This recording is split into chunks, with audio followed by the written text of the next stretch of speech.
GST 2.0 அப்படின்றது Indian automobile இண்டஸ்ட்ரியில் ஒரு பெரிய டேர்னிங் பாயிண்ட்டை கிரியேட் பண்ணியிருக்கு அப்படின்னு நம்மளால் சொல்ல முடியும். ஸ்மாலர் கார்ஸ், அதாவது 1200cc petrol, CNG, LPG plus vehicle length less than 4 metre அப்படின்னா வந்து 28% ஜிஎஸ்டிலேருந்து 18% ஜிஎஸ்டியாக மாறி இருக்கு.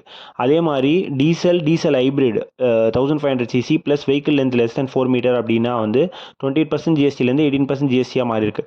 இப்போ இந்த சப் 4 மீட்டர் செக்மெண்ட் கார்ஸில் மாருதியோட பிரெஸா மட்டும் தான் ஒரு எக்ஸெப்ஷன். ஏன்னா பிரெஸாவோட இன்ஜின் டிஸ்பிளேஸ்மெண்ட் 1462cc அப்படின்றதுனால அது இந்த நியூ ஜிஎஸ்டி ரேட் 18%க்கு குவாலிஃபை ஆகாது. இப்போ நான் 2023 பிரெஸா ZXi வாங்கும் போது 28% ஜிஎஸ்டி ப்ளஸ் 17% காம்பன்சேஷன் செஸ் அப்படின்ட்டு 45% ஜிஎஸ்டி பே பண்ணி தான் நான் கார் வாங்கியிருந்தேன். இப்போ இந்த நியூ ஜிஎஸ்டி ரேட் படி நம்மளுக்கு காம்பன்சேஷன் செஸ் டிஸ்கவுண்ட்டாக இருந்தாலுமே வந்து பிரெஸாவோட 1462cc பெட்ரோல் இன்ஜின் வந்து லக்ஸரி காருக்கு ஈக்குவலண்ட்டாக நம்ம 40% ஜிஎஸ்டி பே பண்ணி தான் வாங்குற மாதிரி இருக்கும். இப்போ நம்ம இவ்வளோ நாளாக வந்து பிரெஸா வந்து ஒரு வேல்யூ ஃபார் மணி கார் அப்படின்னு நம்ம சொல்லியிருப்போம். வேறஸ் இப்போ வந்து பிரெஸாவோட கம்பெட்டிட்டர்ஸான Hyundai Venue, Kia Sonet, Tata Nexon, Mahindra XUV 3XO எல்லாருமே வந்து 1200cc கீழே பெட்ரோல் இன்ஜின்ஸ் கொடுக்கறதுனால ப்ளஸ் அவங்களோட டீசல் வெஹிக்கிளுமே வந்து 1500cc plus less than 4 metre vehicle லென்த்ன்றதுனால வந்து 18% ஜிஎஸ்டிக்கு குவாலிஃபை ஆகுது. இப்போ பிரெஸா வந்து நம்ம பேஸ் வேரியன்ட் LXi எடுத்தாவே ஆன்ரோட் ப்ரைஸ் சென்னையில் கிட்டத்தட்ட 10.25 lakhs வருது.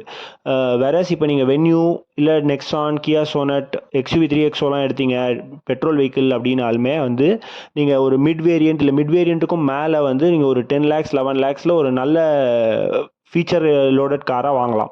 இல்லை உங்கள் யூஸுக்கு டீசல் வெஹிக்கிள் செட் ஆகும் அப்படின்னா வந்து நீங்கள் ஒரு நல்ல டீசல் வெஹிக்கிளுமே வந்து 11-12 lakhsக்கு நல்ல காராக வாங்கலாம்.